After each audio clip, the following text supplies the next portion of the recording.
Imagine walking into a bookstore and picking up a children's book about grief, sweet cover, soft title, written by a widow trying to help her kids heal. Now imagine that same woman is the one who killed him. This is Kouri, a real estate agent living in Utah, around 29 years old when this story begins. On the outside, she looks completely normal. But her house flipping business is failing badly. She's drowning in debt, serious financial trouble, and her husband has absolutely no idea. The bills are stacking up faster than she can handle, and the deeper she sinks, the more desperate she becomes. Something has to give. Her husband is Eric. He runs a successful stone masonry business, hardworking, financially stable, and completely unaware of the storm brewing inside his own home. Eric is doing well for himself. His business is thriving, and because Kouri has always been careless with money, he keeps his finances completely separate. So when Kouri realizes she can't just ask for money, she decides to take it. She forges Eric's signature and takes out a $250,000 equity loan on their home. She walks into the bank dressed professionally, smiling, completely calm. The teller has no reason to question her. The loan goes through without a single red flag. Then she starts withdrawing large sums directly from Eric's personal and business accounts. Quietly, consistently, each transaction carefully timed so he won't notice. She's also charging thousands to his credit cards, stores, purchases, expenses, all on his accounts. She is bleeding this man dry, and he still doesn't know. And this goes on for 5 to 6 years. By the time it's all added up, Kouri has stolen roughly $500,000 from her own husband. And if the theft wasn't enough, in 2020, she starts cheating on Eric too. She falls for one of the handymen she works with, and things get emotionally serious on her end. But that same year, everything falls apart. Eric finally discovers what she's been doing. He sits down, looks at the numbers, and the truth hits him all at once. He confronts her. She scrambles, makes excuses, promises to pay him back, and somehow, maybe because of their 3 kids, Eric decides to stay, but he is never the same. He doesn't divorce her, but he does something just as significant. He quietly visits an attorney, and he starts making changes. Big ones, without telling Kouri a single word. Eric removes Kouri as the beneficiary of his estate. He sets up a trust and puts his sister in charge of it. As far as Kouri knows, she's still set to inherit everything. Kouri goes about her day completely unbothered, cooking, moving through the house, acting normal. She has no idea the door just got quietly shut in her face. By 2021, things are even worse. Her business has collapsed further, and she's now millions of dollars in debt. The pressure is becoming impossible to ignore. She sits alone staring at their prenup. If she divorces Eric, she gets nothing. No business, no assets, nothing. But if Eric dies while they're still married, that's a very different story. And right there, in the silence of that kitchen, something changes in her. You can see it in her eyes. She has made a decision, and it is a terrible one. Before she does anything, Kouri wants to make sure she's covered financially. She takes out multiple life insurance policies on Eric, totaling around $2 million. She also tries to quietly alter an existing policy through his business. The insurance company catches it immediately. The change is reversed. She doesn't panic, she just adapts. Now she needs one more thing: drugs, specifically fentanyl.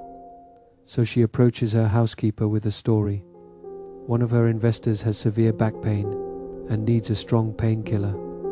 The housekeeper believes her. She contacts a supplier, gets the fentanyl pills, and hands them directly to Kouri. Just like that, Kouri has exactly what she needs. 3 days later, it's Valentine's Day. Kouri moves through the kitchen with unsettling calm. She pulls out bread and sandwich ingredients and sets them on the counter. And then, with completely steady hands, she opens the pill bag and taps the fentanyl into the sandwich filling. No hesitation, no emotion, just cold, deliberate calculation. Eric sits down, picks up the sandwich and takes a bite. He's relaxed, looking at his phone. He has absolutely no idea what he just put in his body. Within moments, something is very wrong. He sets the sandwich down. His hand goes to his throat. He struggles to breathe and breaks out in hives. His body is shutting down. Eric moves fast.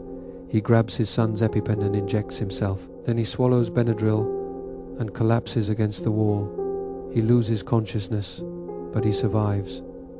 Kouri stands in the doorway, watching him collapse. She doesn't rush toward him. Her arms stay at her sides. Her face shows concern, but her eyes show nothing at all. Now Eric is terrified.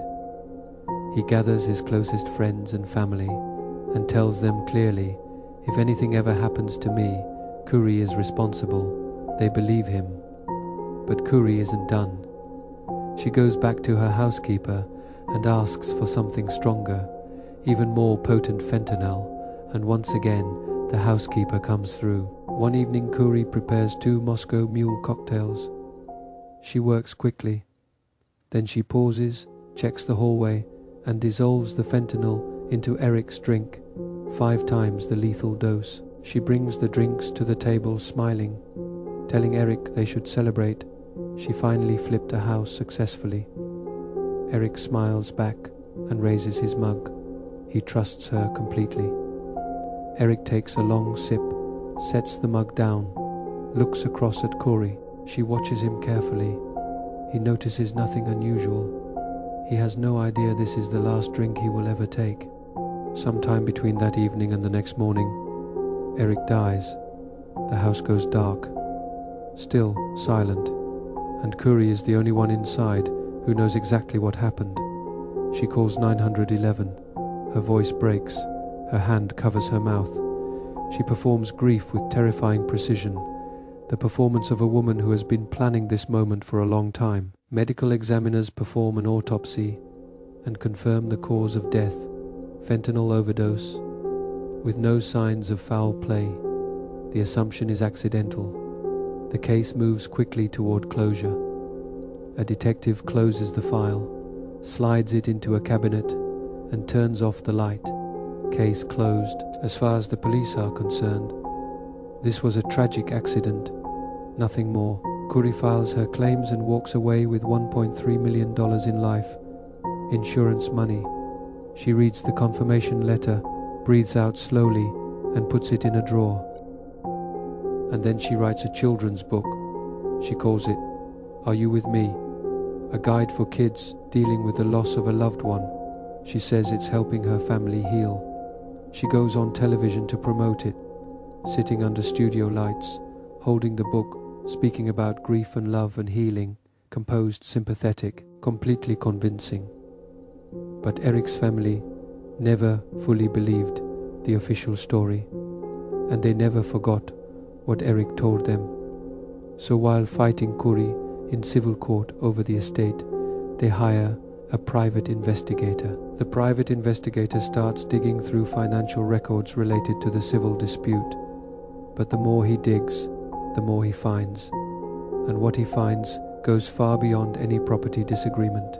He discovers that Kouri purchased fentanyl from her housekeeper just days before Eric died of a fentanyl overdose. He also uncovers her earlier insurance fraud attempts. It all lines up. The private investigator takes everything he has found, every document, every date, every transaction, and he hands it directly to the police. The folder lands on a detective's desk. Everything changes. Police cruisers pull up to Kouri's home. Officers walk to the front door. When she opens it, her face drains of color. She is handcuffed and walked to the vehicle. The act is finally over. The mugshot tells a different story than every interview she ever gave. No warmth, no performance, just flat, harsh lighting and a woman whose carefully constructed mask has completely fallen away. She goes to trial. The evidence is overwhelming. The jury deliberates and returns with their verdict. Guilty. Kouri sits at the defense table as the word fills the courtroom. No reaction. Nothing. Eric was a hard-working man who built a business, raised 3 children, and trusted the wrong person. He deserved better. He deserved to come home. He deserved more time. Somewhere out there, that children's book still exists, written by the very person who created the grief it claims to heal. Some things are almost too dark to fully comprehend. Eric told his family, and his family listened. In the end, that one conversation is what brought the whole thing down. He may not have survived, but in a way, he still won.